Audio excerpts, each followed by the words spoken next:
تین قسم کی عورتوں کے بچے اپنی پوری زندگی میں کبھی کامیاب نہیں ہو پاتے، بلکہ کامیابی تو بہت دور کی بات ہے، ذلت اور رسوائی ایسے بچوں کا نصیب بن جاتی ہے۔ بسم اللہ الرحمن الرحیم۔ ناظرین کرام، بے شک دین اسلام ہی سچا دین ہے، اور اس دین نے اپنے ماننے والوں کی زندگی کے تمام معاملات میں بھرپور رہنمائی فرمائی ہے۔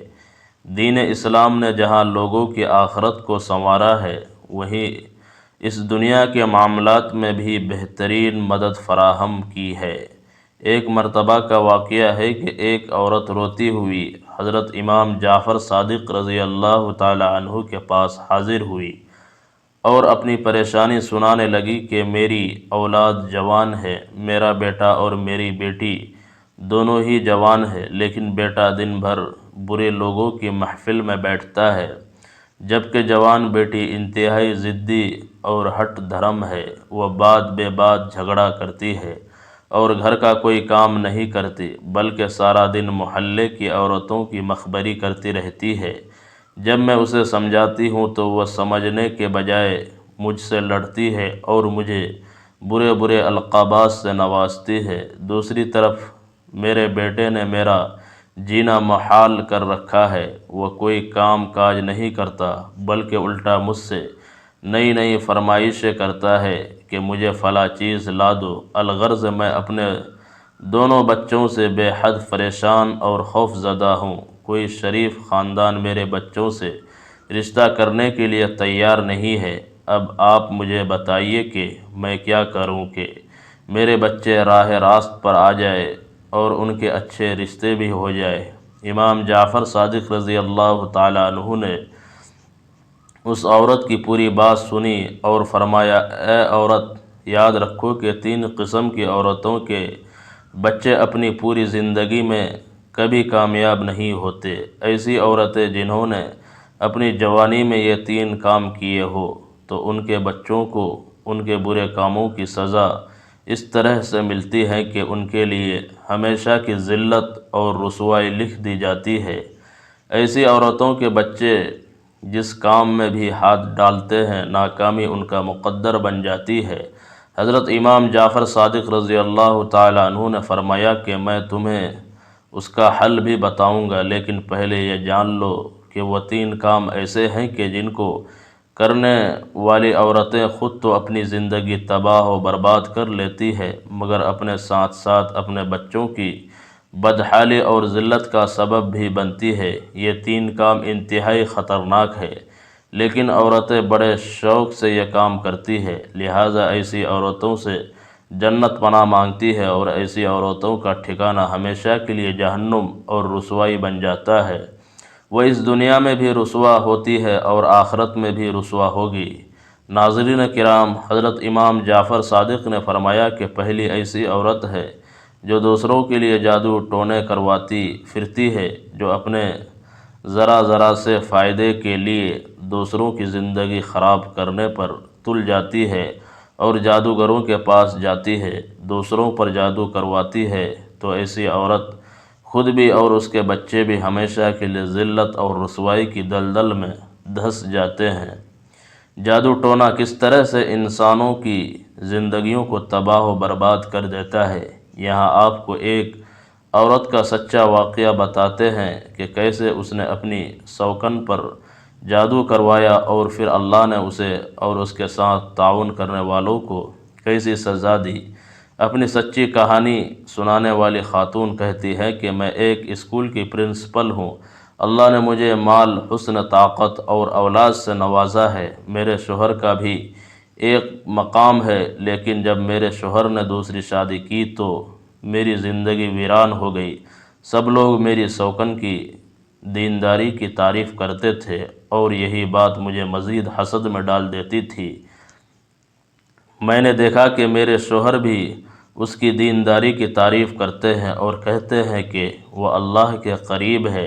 جب میں اس پر بات کرتی یا کچھ برا کہتی تو وہ مجھے کہتا کہ اس پر ظلم نہ کرو، وہ اللہ والے لوگوں میں سے ہے۔ یہ سن کر میرا دل حسد سے جل اٹھتا تھا اور میں ڈرتی تھی کہ وہ کہیں ماں نہ بن جائے۔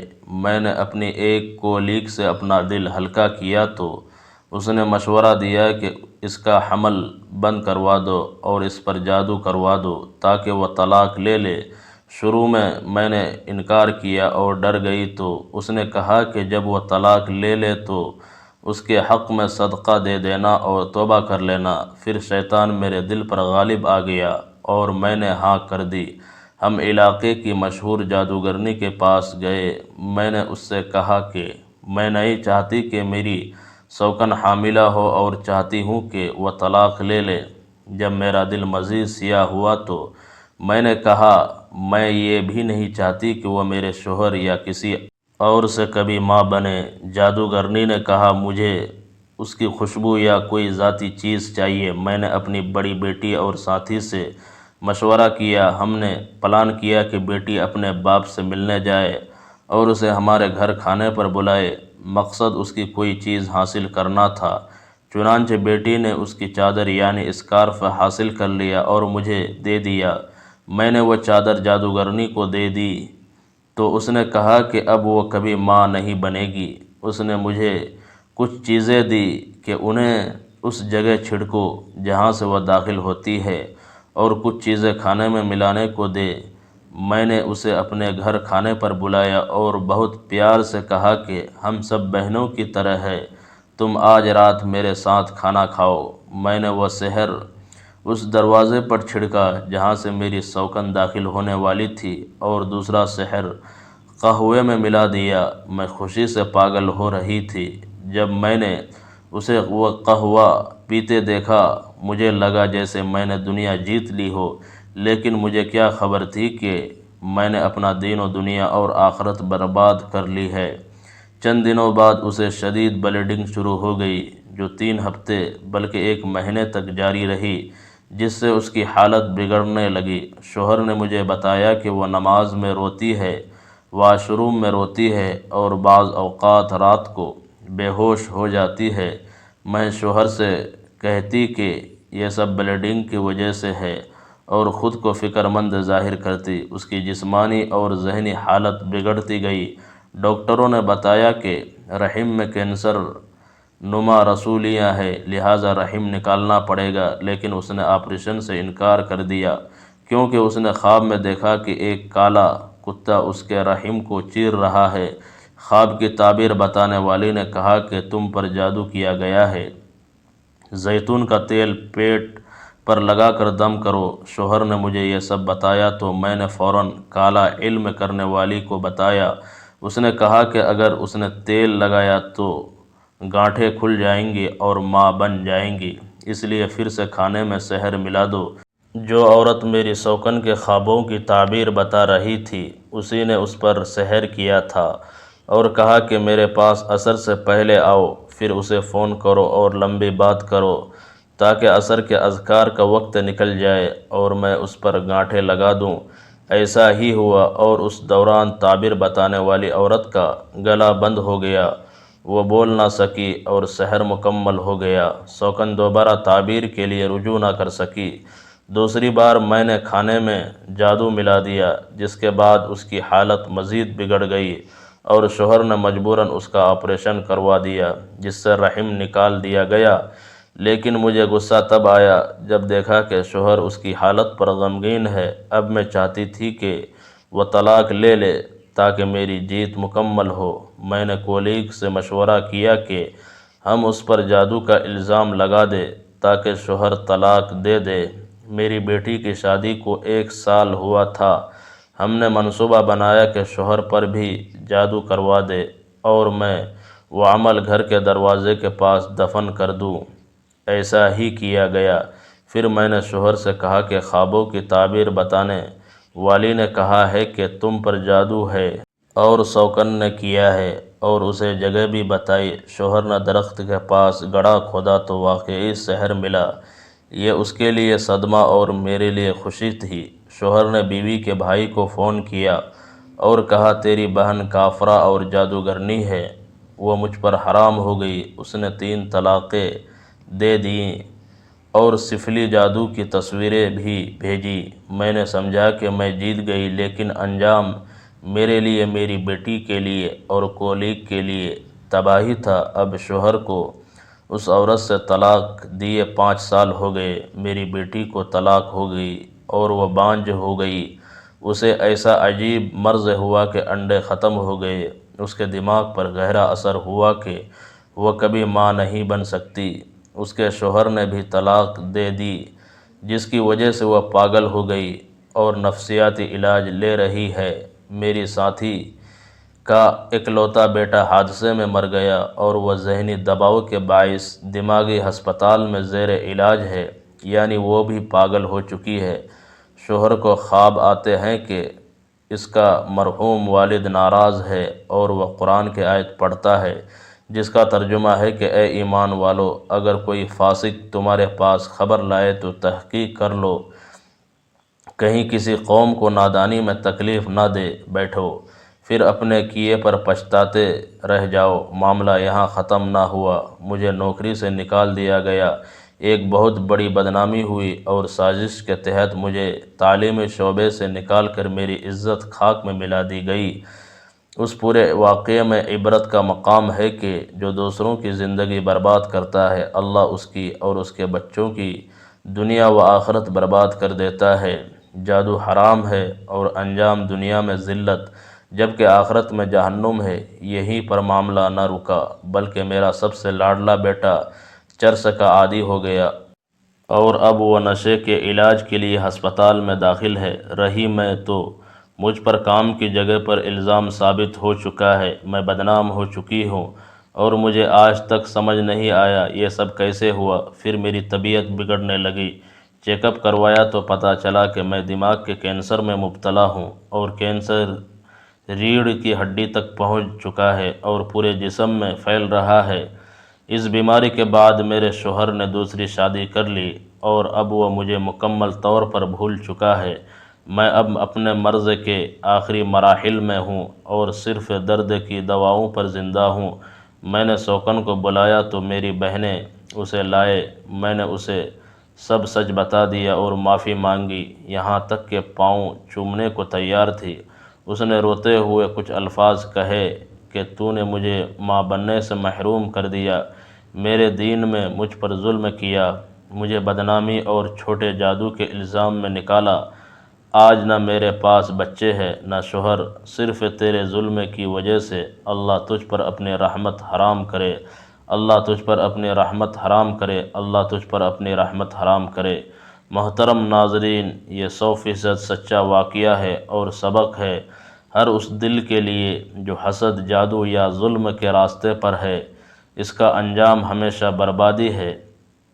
لیکن یہ بات ہمارے پیارے نبی صلی اللہ علیہ وسلم نے ہمیں پہلے ہی بتا دی تھی کہ جو بندہ کسی پر جادو کرواتا ہے وہ ایمان سے خارج ہو جاتا ہے، اور یہی بات حضرت امام جعفر صادق نے اس وقت اس عورت سے کہی کہ اے عورت، جو عورت اپنے مفاد کے لیے جادو ٹونے کرواتی ہے، وہ خود بھی اور اس کے بچے بھی ہمیشہ کے لیے ذلت اور رسوائی کی دلدل میں دھس جاتے ہیں۔ ایسے بچے کبھی کامیابی حاصل نہیں کر پاتے، بلکہ ذلت ان کا مقدر بن جاتی ہے۔ ناظرین کرام، پھر حضرت امام جعفر نے اس عورت سے کہا، اے عورت سن لے کہ ایسی عورت اور اس کے بچے بھی ہمیشہ کے لیے ذلت اور رسوائی کا لقمہ بن جاتے ہیں۔ جو عورت ہر وقت اپنے شوہر کے ساتھ لڑائی جھگڑا کر کے اس کا دل دکھاتی رہتی ہے، یعنی دوسری ایسی عورت وہ ہے جو گھر میں لڑائی اور چپقلش ڈالے رکھتی ہے، تو اس کے بچے بھی کامیابی کے لیے ترستے رہ جاتے ہیں۔ یہاں یہ بتانا بھی ضروری ہے کہ ہر وقت عورت کا قصور نہیں ہوتا، کچھ مرد بھی ایسے ہوتے ہیں جو بیوی کو ذلیل کرتے ہیں اور بات بے بات لڑائی جھگڑا یا مار پیٹ کرتے ہیں۔ تو ایسی عورتیں جو شوہر کے بیجا ظلم کا شکار ہے، انہیں چاہیے کہ صبر کا دامن نہ چھوڑے اور اللہ سے دعا کرتی رہے کہ اے اللہ، تو خوب جاننے والا ہے کہ میں کس ظلم میں مبتلا ہوں، تو انشاءاللہ اللہ ان کے لیے آسانیاں پیدا فرما دے گا۔ یہ بتانے کا مقصد یہ ہے کہ ایسی عورت کو بھی شوہر کے خلاف کسی گناہ والے ہتھ کنڈے استعمال نہیں کرنے چاہیے، یعنی جادو ٹونے اور لڑائی جھگڑے سے خود کو محفوظ رکھنا چاہیے۔ اگر ایسی عورت جو شوہر کا ظلم سہتی ہے اور پھر بھی گناہ میں مبتلا نہیں ہوتی تو اللہ ضرور اس کی اور اولاد کی زندگی میں رحمتیں اور برکتیں داخل فرمائے گا اور دنیا و آخرت میں بہترین صلہ عطا فرمائے گا۔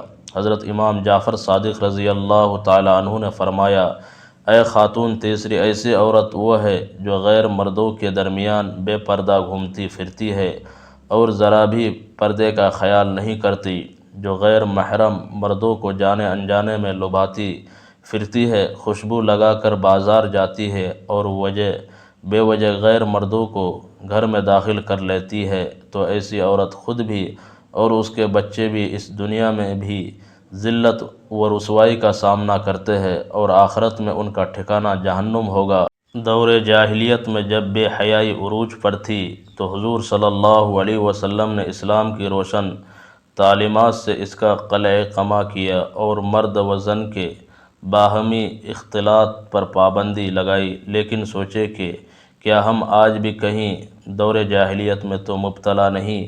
عورتوں کا بن ٹھن کر بے نقاب ویڈیوز بنانا اور سوشل میڈیا پر پوسٹ کرنا، بلکہ اپنی زیب و زینت کو نیلام کرنا اور دوسرے غیر محرم مردوں اور ٹک ٹاکرز کے ساتھ گندی اور فاحش ویڈیوز بنانا، یہ سب انتہائی گھٹیا اور غلیظ کام ہے۔ ان ویڈیوز کو دیکھ کر ہمارے نوجوان بچے اور بچیاں بھی ان کے نقش قدم پر چلنے کی کوشش کرتے نظر آتے ہیں۔ یاد رکھیں، جب آپ کے عمل کی وجہ سے دوسروں کی دنیا اور آخرت خراب ہو جائے تو آپ خود بھی کبھی چین کی زندگی بسر نہیں کر پائیں گے۔ شاید یہی وجہ ہے کہ آج ہم طرح طرح کے عذابوں میں گھرے ہوئے ہیں۔ ہر روز کہیں نہ کہیں سے بری خبروں نے ہمارا سکون چھین لیا ہے اور ہم خوف زدہ رہنے پر مجبور ہیں، یا پھر ہم اتنے بے حس ہو چکے ہیں کہ دوسروں پر آنے والے عذاب سے عبرت حاصل کرنے کو تیار نہیں۔ خدا را نہ صرف عورتیں بلکہ مرد حضرات بھی ان 3 عوامل پر ضرور دھیان دیں جو اس ویڈیو میں بتائے گئے ہیں، ورنہ ذلت و رسوائی نہ صرف خود ان کا مقدر بن جائے گی بلکہ ان کی اولادیں بھی دنیا و آخرت میں ذلیل و رسوا ہو کر رہ جائیں گی۔ اللہ تبارک و تعالیٰ سے دعا ہے کہ نیکی کی بات کو سننے سمجھنے اور اس پر عمل کرنے کی توفیق عطا فرمائے۔ میرا سنانا اور آپ کا سننا اپنی بارگاہ میں قبول و منظور فرمائے، آمین یا رب العالمین۔ اس معلوماتی ویڈیو کو اپنے تمام خیر خواہوں کے ساتھ ضرور شیئر کریں، ہو سکتا ہے کہ آپ کی وجہ سے کسی کے دل میں یہ باتیں گھر کر جائے اور آپ کے لیے صدقہ جاریہ بن جائے۔ جزاک اللہ خیراً کثیر، اللہ ہم سب کا حامی و ناصر ہو۔